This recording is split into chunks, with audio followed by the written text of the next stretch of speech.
குறி வைத்தால் தவற மாட்டேன், தவறுமானால் குறியே வைக்க மாட்டேன்.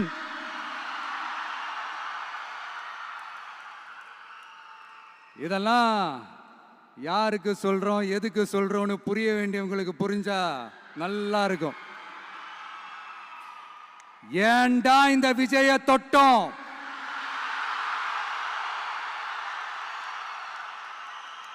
ஏண்டா விஜய் கூட இருக்கிற அந்த மக்களை தொட்டோம்? நினைச்சு நினைச்சு நினைச்சு ஃபீல் பண்ண போறீங்க.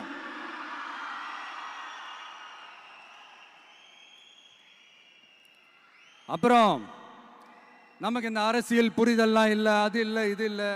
அப்புறம் நான் கேட்குறேன், மக்கள் எல்லாரும் உங்களுக்கு தற்குறிகளா?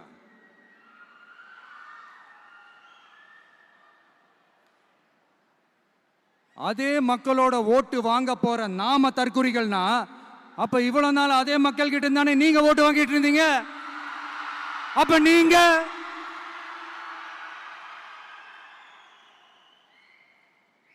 அந்த மக்களுக்கு நீங்க காட்டுற மரியாதையும் நன்றியும் இதுதானா?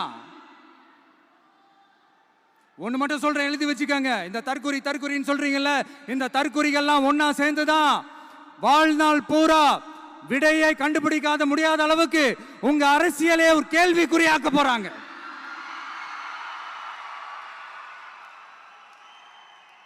இவங்கெல்லாம் யாரும் இங்க தற்குறிகள்லாம் கிடையாது. இவங்க எல்லாரும் தமிழ்நாட்டு அரசியலோட ஆச்சரியக்குறி. இவங்க எல்லாரும் தமிழ்நாட்டு அரசியலோட அந்த மாற்றத்திற்கான அறிகுறி.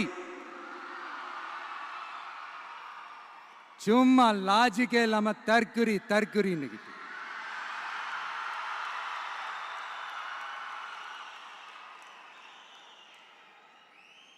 நண்பா, நண்பி,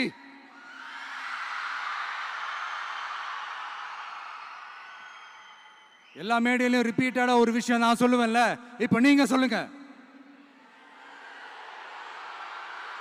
ஒண்ணு, இன்னொன்னு, ரிப்பீட்.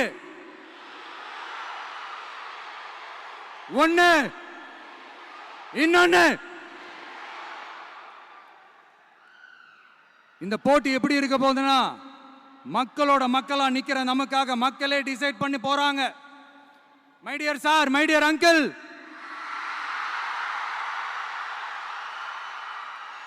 ஆல்ரெடி டிசைட் பண்ணியாச்சு.